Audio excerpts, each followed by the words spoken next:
Hey everyone, it's Julian from BD Cosmos. We're back. We're doing 5 more series coming out in March of 2022. So we're going to look at the 5 Soups books that are coming out. 5 that are really interesting. Again, there's a lot of stuff this month that was really good from both Marvel and DC. Actually, a lot of stuff from DC, and so I had to cut a few. And we'll look at the obligatory trade paperback that I recommend picking up for this month. So as words and last time, we're using Managed Comics 2.0, which is integrated directly into our BD Cosmos page. So if you go to BD Cosmos and then you have this Managed Comics 2.0 button right here, make sure that you're on the English side of the website. The French does not work for the time being. It redirects to a link, a translated letter link, and so that's not the it's not the correct one. So the English one will send you the right one, and so you can see the new comic previews for 2022, and you can see every single cover, and you can just pre-order specific books instead of getting the full series if you want to just sub the first book, pre-order the single first title before. So we'll start off with we're going to do 3 DC and 2 Marvel this month. So let's switch it up. The first one is Batman Beyond the White Knight. This is the 3rd White Knight series from Sean Murphy. So it was Batman White Knight. The second one was White Knight Returns. Oh man, I feel bad. Anyways, so at the end of the last series, Bruce went to jail, and then he's stuck in jail for 10 years. And as he comes out, there's a Batman that would replace them. It is Terry McGinnis, the Batman Beyond of future Gotham. So we have the returning Bruce Wayne into Gotham, who's now much older, and it has to deal with both the ramifications of him being in jail for so long and this new Batman, Terry McGinnis, out in the streets. So both White Knight series were massive successes. It is a trade paperback that we continuously restock and continuously sell. Sean Murphy has done a fantastic job. I'm really excited going deeper into the mythos. Now adding the Batman Beyond character I'm really excited for it, and this is a book that you definitely should be subbing to. Next up, Captain Carter makes her debut. So we had her seen in Marvel's What If Disney Plus series in the very first episode. One of my favorite episodes of that series, actually, the very first one. So now she makes her comic book debut. It is written by Jamie McKelvey. And there's, if I'm not mistaken, the costume design, one of the design variants. If I'm not mistaken, there's one that's specifically by her. The ratio 1:10 design variant, and there's this awesome 1:25 straight from Disney Animation Studios. That I mean, it's going to be a ratio cover. So, but it is a mini series of 5 books, so there's not much to invest into it. But it seems like really cool that this character they may do more of. She had a first cover appearance in Avengers Forever #1, so I'm very curious if she'll appear there before she appears here. But I honestly think this will be her first technical appearance in the Marvel comic universe. So, really hyped for Captain Carter. Next up, the return of Mark Waid to the DC Comics. He's been gone from, I don't even know what's the last thing he's written, so it's been so long.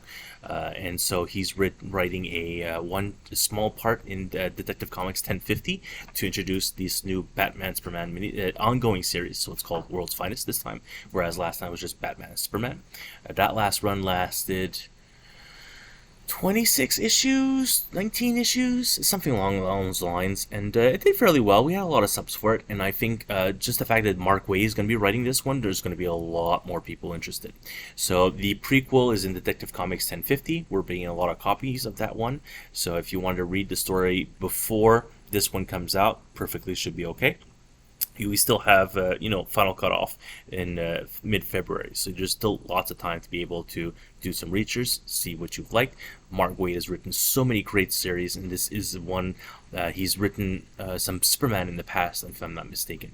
So this is back to his roots. I'm very excited for his return, and I believe a lot of people will be picking up this ongoing series as well. Immortal X-Men from Karen Gillan. So this one is really interesting. This is the political side of the Krakoan era of the X-Men. And Karen Gillan has even stated that the only reason he's writing this book is because Jonathan Hickman is leaving the X-Men. Otherwise, the political intrigue side of things is 100% up both Hickman and Gillan's alley. So the interview that I read was that Gillan was brought over into the X-Men because they wanted to give him a Moira McTaggart book. But this was before the decision to end for Jonathan Hickman to leave as head of X. So then they gave him that options. Then he's like, absolutely, I'll do this. So it's a story about the Quiet Council. So it's the political intrigue of the X-Men of the Krakoan era. And because you may have read Kieran Gillen in the Marvel Universe with some Journey into Mystery, some older runs of the X-Men, if I'm not mistaken. I think it was Astonishing X-Men that he's written, or maybe that was just Joss Whedon, I forget. It may have been Uncanny X-Men. So he's written some X-Men. He recently is that amazing writer on Once and Future, and he's written Wicked and Divine. That's been very popular as well. That's an ended series though. Die from Image Comics. So he's written a lot of very important material. Now he's writing the Eternals. That's when he came back to the Marvel Comics, and so there's going to be some integration between the Eternals and the X-Men. And the cover of the 10th issue of Eternals, you see there's something. Judgment is coming. Between the Avengers and the Eternals. So there's definitely Eternals, X-Men, and Avengers coming soon. So Immortal X-Men, really excited about this. This is rare for me to be excited for an X-Men series, so maybe time for you to subscribe to it. Last up is Naomi Season 2. This is the second series from Bendis' new character, Naomi. So she had her first run, super popular, 6 issues. Now number 1 is worth a lot of money. Then she moved on to Justice League, and that's what he's been still writing. And so now we're looking at her second series, Naomi, that'll begin in March. And very excited to see what they'll do with the character with this second series. For the obligatory trade paperback, we're looking at the classic Cyberforce hardcover. There is a trade paperback form of this book as well, but the hardcover oversized edition of Cyberforce. So this is Image's 30th anniversary, and so Cyberforce is coming back. This is Mark Silvestri's early work with Image Comics. So there's a lot of Top Cow stuff. You'll even have some Wildcat stuff here. It's very exciting to see, because that Wildcats now is at DC, because Jim Lee sold that to DC in early 2000s. So the complete Cyberforce Volume 1 collection, hardcover, you'll see there's, if we look in Cyberforce, there is a softcover, as I mentioned. Cyberforce, yeah, so the trade instead and softcover edition. So about half the price.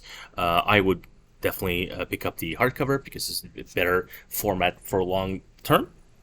But otherwise, definitely a trade paperback worth getting. So that's it for us. 5 books from the independent side and 5 books from the soup side. Both series of books very interesting. Lots of other stuff we can speak of, like DC's Rogues, which is also a Black Label book from Joshua Williamson. There was a couple of other series from Marvel that were really interesting as well. But we had to condense it, right? We had to make decisions. So if you feel there were some series that we missed, please let me know down below in the comments.